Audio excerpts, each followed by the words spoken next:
Hello students हमने chapter 1 start करा हुआ है, that is the living world.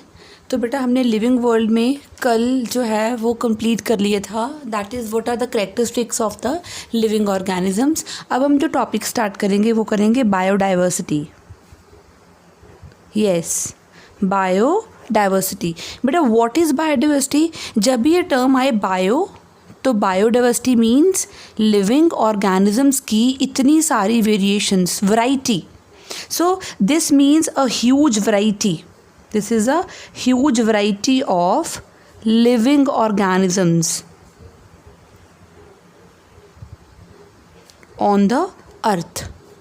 This is known as biodiversity. And you know, अगर मैं आपको यहाँ पे डिस्कस करूँ कितनी, बेटा अगर हम अपने अराउंड ही देखें तो कितने लार्ज वैरायटी ऑफ ऑर्गेनिजम्स हैं, चाहे वो पॉटेड प्लांट्स हों, बर्ड्स हों, इंसेक्ट्स हों, पेट्स हों, अदर एनिमल्स हों, कितने सारे प्लांट्स एनिमल्स हैं ना हमें दिखाई देते हैं अराउंड। तो हमें कुछ तो चीज़ें बेटा हम नेक्ड आई से देख लेते हैं, लेकिन कुछ चीज़ें तो हमें नेक्ड आई से दिखती भी नहीं है, कुछ ऑर्गेनिजम्स।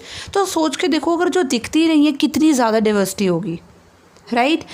जैसे ही बेटा हम एरिया इंक्रीज़ करते जाएंगे, डाइवर्सिटी जो है वो इंक्रीज़ होती जाएगी, राइट। सो ऑब्वियसली बेटा अगर आप डेंस फॉरेस्ट में विजिट करोगे तो उसमें आपको ग्रेटर नंबर और बहुत ज़्यादा डिफरेंट काइंड के लिविंग ऑर्गेनिजम्स मिलेंगे, बिकॉज वो एक डेंस फॉरेस्ट है।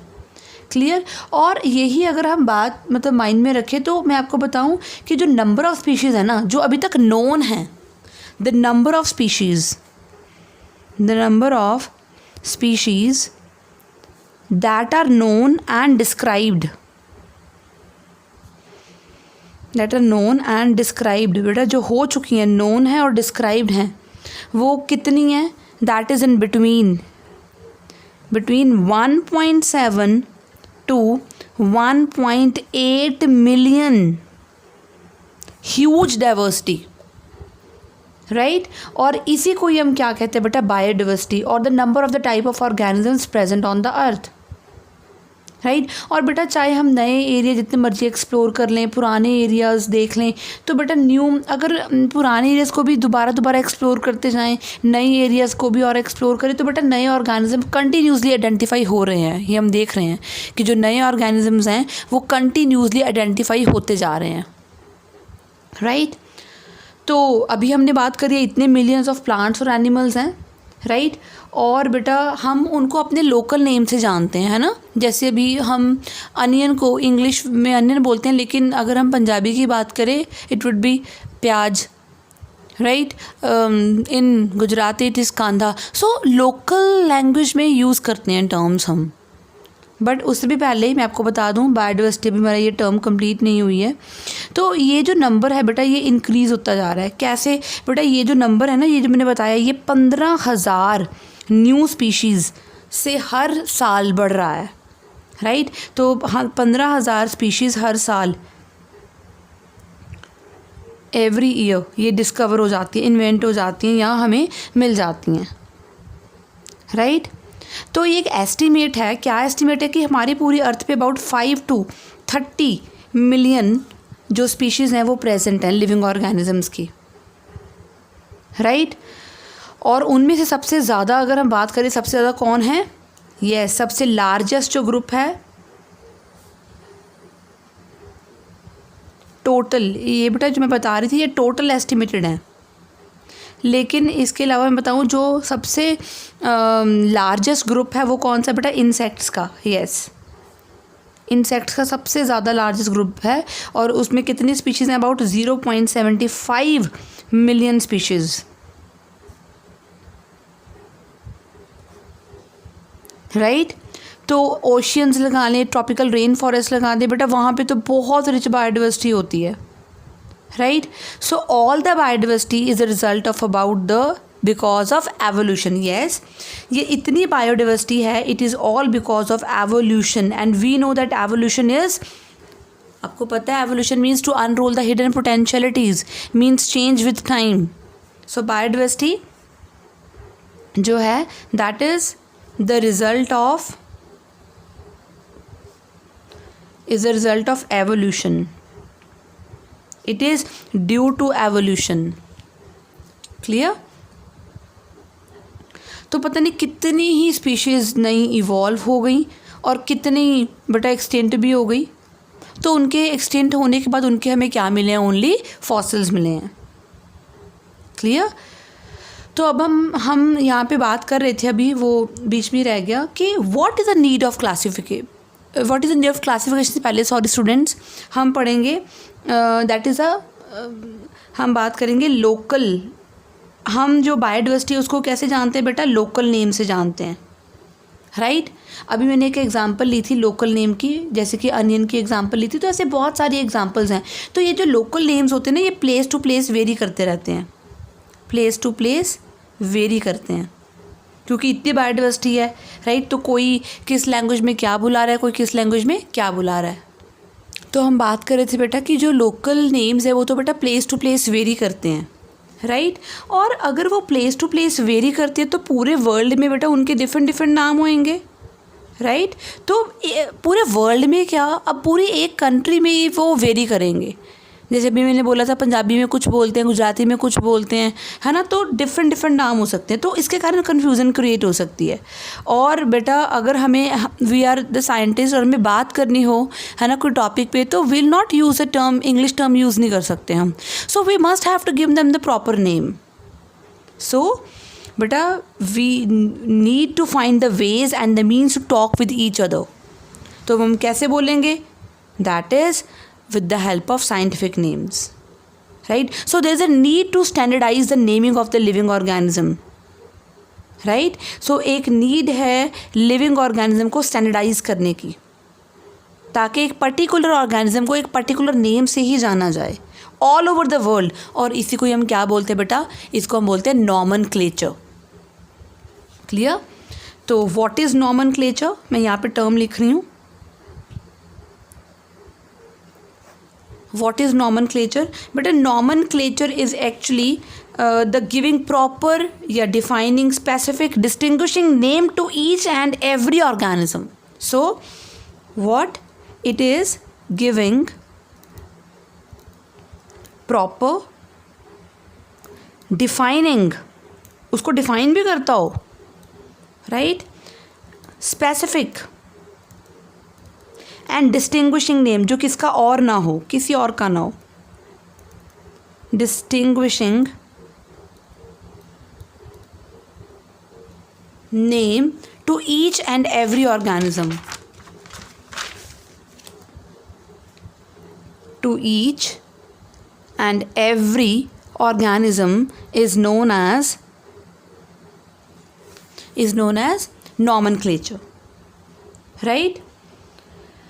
तो बेटा इसमें क्या क्या आएंगे, it includes what, it includes two names, that is the common names and the scientific names, common names and scientific names, right. अब ये देखो, अब एक टर्म देखो, हमें नॉमेनक्लेचर तो आ गया, मान लो नॉमेनक्लेचर बेटा नेमिंग है, और नेमिंग इसीलिए पॉसिबल हो सकती है जब हम किसी भी ऑर्गेनिज्म को करेक्टली डिस्क्राइब करेंगे। अब Rosa indica is a scientific name, तो उसके डिस्क्रिप्शन भी बहुत ज़रूरी है। So nomenclature is the naming and it is only possible when the organism is described correctly and we know, और हमें ये भी पता हो किस ऑर्गेनिज्म को ये नाम दिया गया। अब मुझे नाम तो साइंटिफिक नेम्स बहुत सारे याद हों, पर पता ना हो ये किसका नाम है। ऐसे क्रैमिंग करके तो हम कुछ भी कर सकते हैं, लेकिन नाम याद और पता हो ये किसका है, that is known as identification. So next term is the identification, right. So next term identification. Now what is identification? The process of giving correct name and place of an organism, या हम क्या कह सकते हैं और identification को, that is proper description, correctly description and we know to what organism the name is belong to, right. So proper या correct description and also know to what organism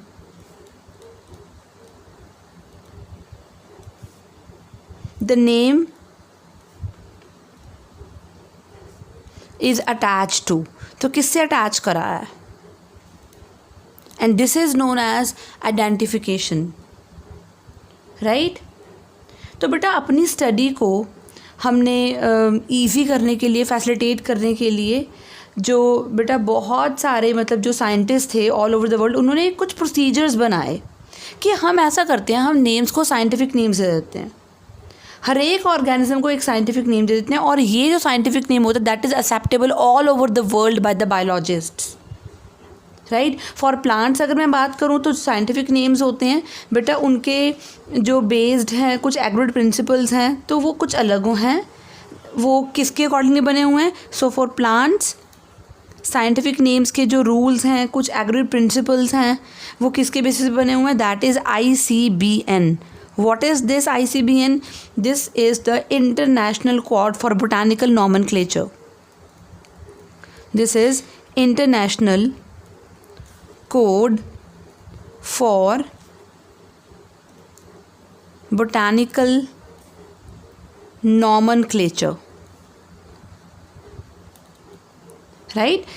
ये तो प्लांट्स की बात थी, बट अभी आप कहोगे कि what about the animals ma'am. Yes, animals के बारे में तो जो एनिमल टैक्सोनॉमिस्ट होते हैं ना बेटा, उन्होंने भी बहुत सारे ऐसे मेथड्स जो हैं, बहुत सारे ऐसे रूल्स जो हैं, बहुत सारे ऐसे टेक्निक्स जो भी उन्होंने डिस्क्रिप्शंस करनी थी, वो that is under the. So for animals that is ICZN. What is this ICZN? ICZN is the International Code for the Zoological Nomenclature, right? So this is International Code for Zoological Nomenclature. So अगर मेरे पास scientific names हैं, मुझे आते हैं, तो बेटा किसी भी ऑर्गेनिज्म की डिस्क्रिप्शन को बेटा बहुत इजीली किसी भी पार्ट ऑफ द वर्ल्ड से मैं अराइव कर सकती हूँ एट द सेम टाइम. मान लो I am from India and some scientist and some other scientist that is from America, US से है, तो अगर मुझे उससे बात करनी हुई सपोज किसकी, दैट इज़ कॉकरोच की, राइट. तो मैं उसको ऐसे थोड़ी बोलूँगी कॉकरोच, मे बी वहाँ पे कुछ और बोलते हो, राइट. तो I will use the term Periplaneta Americana. Yes, its scientific name is Periplaneta americana. Similarly, if we have to talk about धनिया, right, जो हम पंजाबी में धनिया बोलते हैं, इंग्लिश में कोरिएंडर बोलते हैं, तो if I have to talk about this, तो I'll use the term Coriander stivum, right. Similarly, for black pepper, it is Piper nigrum. So many names, right, so many scientific names they are basically used by the scientists, and they are used for the discussion by the biologists all over the world, right. So biologists, they universally accepted the principles and they provide scientific names to the known organisms, right. तो अभी हम पढ़ेंगे rules for writing binomial nomenclature या rules for writing scientific names.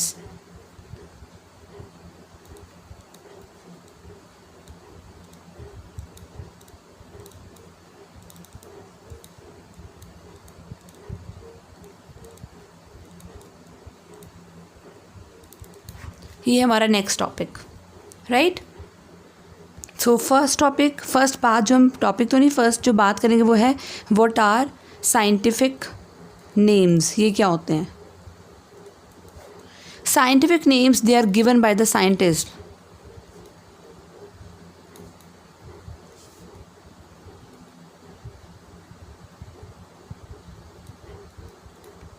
Right, scientist देंगे और ये specific होंगे and are specific comma distinguishing होंगे. ये मतलब किसी और का नहीं होगा ना, ये फिर डिस्टिंग्विशिंग होंगे और एक्सेप्टेबल होंगे all over the world. And acceptable all over the world. So these are scientific names. तो साइंटिफिक नेम्स को बनाने के लिए या साइंटिफिक नेम्स को कैरी फॉरवर्ड लेने के आने के लिए तो हमारे पास 3 तरह का नॉमेनक्लेचर है. That is polynomial nomenclature, binomial nomenclature and that is trinomial. Polynomial nomenclature बेटा ये फर्स्ट अटैम्प्ट था साइंटिस्ट का, right, to describe a plant. तो उन्होंने बेटा पहले कैसे रखते थे नाम, देखो साइंटिफिक नेम देखो, पॉली मतलब मैनी, बहुत सारे नेम्स होंगे इसमें. तो देखो नाम क्या है प्लांट का, कैरियोफिलम सेक्सिटिलिस फॉलिस ग्रैनूनियस अम्बिलेट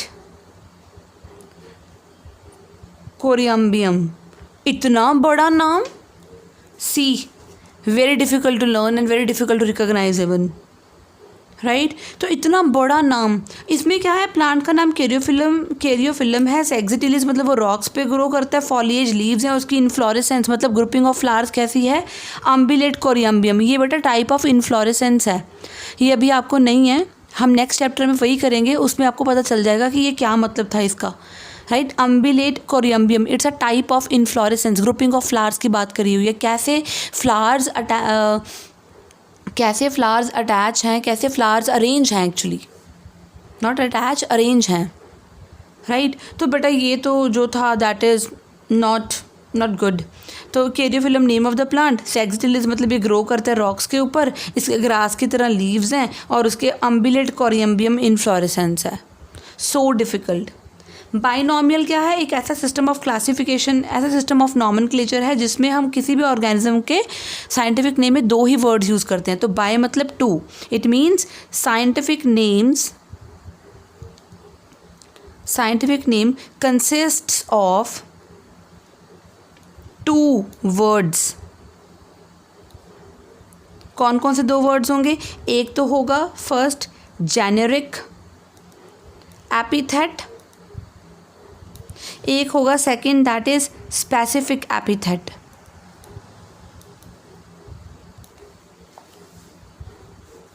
राइट. और ये साइंटिफिक नेम्स या बाइनॉमियल नॉमेनक्लेचर को दिया था साइंटिस्ट लीनियस ने in the year 1751. Next is trinomial. बेटा इसको हम डिटेल में पढ़ेंगे, लेकिन अभी पहले मैं इसको तीनों को कंप्लीट करवा दूँ. Next is trinomial nomenclature.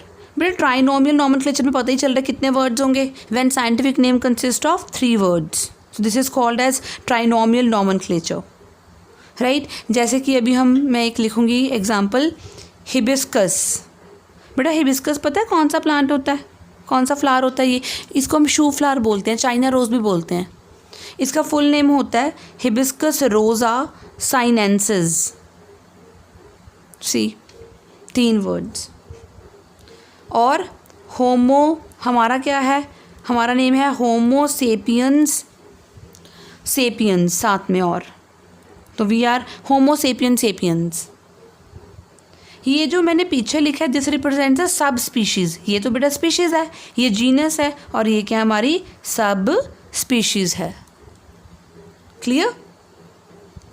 तो ये थी ये 3 तरह की नॉमेनक्लेचर. तो अभी हम बात करेंगे that what are the rules of writing binomial nomenclature या साइंटिफिक नेम्स. क्लियर. तो बेटा नेमिंग जो है मैंने पहले बता दिया, कार्लस लीनियस ने दी है, और यही अब सारे के सारे biologist all over the world यही यूज़ कर रहे हैं. और नेमिंग में 2 वर्ड्स आते हैं बेटा, ये फॉर्मेट सब में सेम है, ऐसे ही होगा. और हम एक एग्जांपल लेके मैं बात करती हूँ यहाँ पे. सपोज़ मैंने यहाँ पे लिया मैंगो का साइंटिफिक नेम लिया है.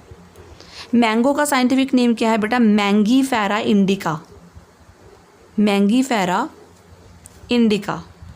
बेटा मैंगीफेरा का आप देख रहे हो एम इज़ कैपिटल, वेरएज आई मतलब स्पीशीज़ का जो फर्स्ट लेटर है वो क्या है, स्मॉल है. और मैंगीफेरा इंडिका को आपने देखा मैंने सेपरेटली अंडरलाइन करा है, आप देख ही रहे हो, सेपरेटली अंडरलाइन, कॉमनली नहीं करना, सेपरेटली अंडरलाइन करा है. तो अभी हम देख लेते हैं कि ये जो इसका जीनस है दैट इज़ मैंगीफेरा, जो इसकी इंडिका है दैट इज़ स्पीशीज़, राइट। तो और क्या रूल्स होते हैं वो हम बात कर लेते हैं अभी। रूल्स क्या हैं और, तो जो है सबसे पहला रूल वो ये है, scientific name should be consist of 2 words, one is a genus another is a species and they are separately underlined. Third जो पॉइंट है that is the first letter of the genus is capital whereas the first letter of the species is the small, right? And fourth point है, these words should be derived from the Latin language. Yes, very very important. These words या scientific words should be, या scientific names should be derived from Latin language. अब ऐसा क्यों, Latin language से क्यों बेटा? जो Latin language होती है ना, that's a dead language, उसमें कभी कोई चेंज नहीं आती। इट्स अ डेड लैंग्वेज, उसमें कोई चेंजेस नहीं आती हैं, राइट। सो ये इसीलिए लैटिनाइज्ड, यानी कि हम कह सकते हैं scientific names should be Latinised, right. चाहे वो कहीं से भी मिले हों, चाहे इंडिया से मिले हों, चाहे कहीं से भी मिले हों, लेकिन उनका जो बेसिकली ओरिजिन कहीं से भी हो, लेकिन उनको हमने नाम देना है लैटिनाइज्ड, राइट। और अगर सपोज़ एक नाम एक ऑर्गेनिज़म को किसी ने क्या दे दिया बेटा, एक ऑर्गेनिज़म को किसी ने सपोज़ डिफरेंट साइंटिफिक नेम्स दे दिए, बाय डिफरेंट ऑथर्स ने दे दिए, तो बेटा जो नाम पहले ऑथर ने दिया था, पहले मतलब जिसने पहले दिया था नाम, उसी का ही नाम जो है वो क्या होगा बेटा, सिलेक्ट होगा। Clear? So the earlier one is considered valid as per the law of priority.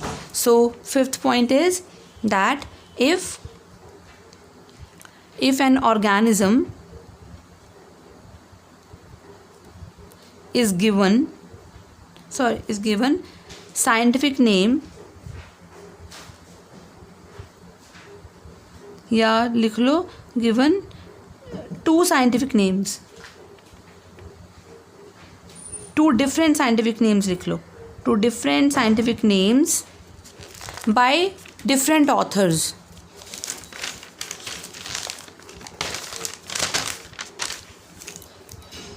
by different authors, then the earlier one, the author which has given the earlier one, right, is considered valid as per the law of priority. So the author which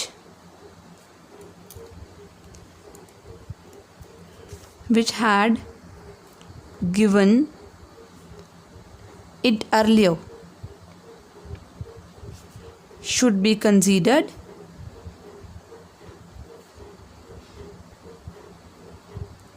valid as per the law of priority, मतलब जिसने पहले दिया उसका, right. और जिसने बेटा इसको describe करा है प्लांट को, उसका नाम ब्रैकेट में आएगा, जैसे मैंगीफेरा इंडिका, इसके बाद देखो मैं क्या डाल रही हूँ, LINN, Linn, that is Linnaeus ने दिया इसका नाम, इसको डिस्क्राइब उसने करा है, राइट। सो बेटा जो साइंटिफिक नेम्स होते हैं जब हैंड रिटन होते हैं तब उनको सेपरेटली अंडरलाइन करते हैं, लेकिन जब बेटा हम प्रिंट कराते हैं तो इटैलिक्स में लिखते हैं। सो scientific names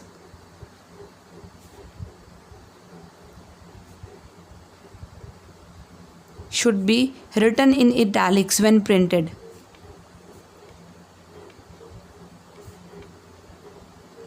When printed, right? तो ये तो बेटा हो गया हमारे पास rules of writing scientific names. Clear? तो बेटा जो नेम ऑफ ऑथर है मैं पहले बता चुकी हूँ, वो कहाँ आता है, स्पेसिफिक एपिथेट के बाद आता है, एट द एंड आता है, और उसको एब्रिवेटेड फॉर्म में लिखा जाता है। देखो कैसे लिखा है, मैंगीफेरा इंडिका लिन। सो इसका मतलब है कि ये वाली जो स्पीशीज़ है वो सबसे पहली बार लीनियस ने डिस्क्राइब करी थी, राइट।